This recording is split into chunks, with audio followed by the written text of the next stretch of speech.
yaadanii qabsoon kaleessa asirratti geggeeffame reeffa diinaa mooraa diinaa dhuunfattanii kan jirtan dhiigni hedduun kan ilmaan keetii dhangala'ee hedduun cabee magaalaa dhuunfanneerra. Kanaaf kanatti fufnee daqiiqaa tokkoof mataa keenya gadi qabanne. Tole booda sii bilbilu.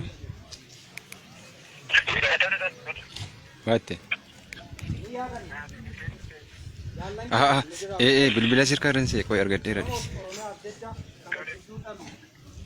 Daldaluu, qotachuu, piroofeesarummaa hojjechuu, dokteerisii hojjechuu utuu danda'u, konkolaataa bituu utuu danda'u, Oromiyaa asee jechuu mirkaneessuu fi jaalan kaleessa guutummaa Oromiyaa keessatti kufan asitti illee kufanii jiran yeroo yaadannudha.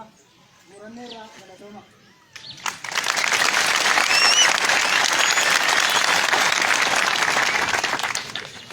Kan itti aanu haala yeroo irratti waa isinitti himu. Tokko qabsoorra jirra yeroo qabeenya saamnu hirmaannu miti. Sirrii moo sirrii miti?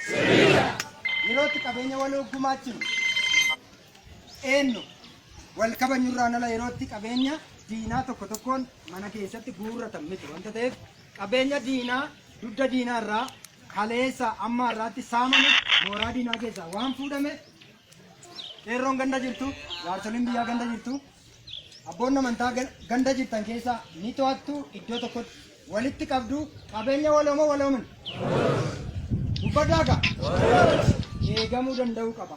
Gandoonni jaan naannoo kana jirtan iddoo kanatti argamtanii qabeenya mootummaa gabroonfata dugda diinaa mooraa diinaa keessaa waraanni kaleessa injifannoo qeerroo bilisummaa Oromoo dabalatee isin ta'ee argamsiise hanga waraqata cittuu tokkotti fuutanii kan deemtan ganda fuutanii galtan keessatti to'attanii galii uummata waliigalaa ta'a kallattii isaa boodatti ilaannaa akkasitti quba qabaadha.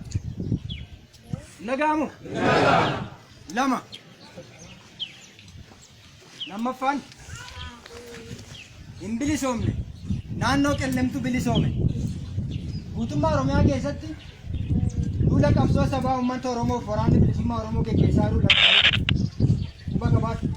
Qeerroon kaleessa dhagaa yoo dhabde bongolluu darbachuun gajaraa baattee ulee baattee dubartoonni yookaan haadhonni shamarran qonnaan bulaa baay'een cufatee yoo ciciise iyyuu waraana keenya bukkee dhaabattee diina lafa kanarraa kan dhabamsiifte ammas hanga xumura gabrummaatti asirraa ka'ee qabsoon waraanni bilisummaa Oromoo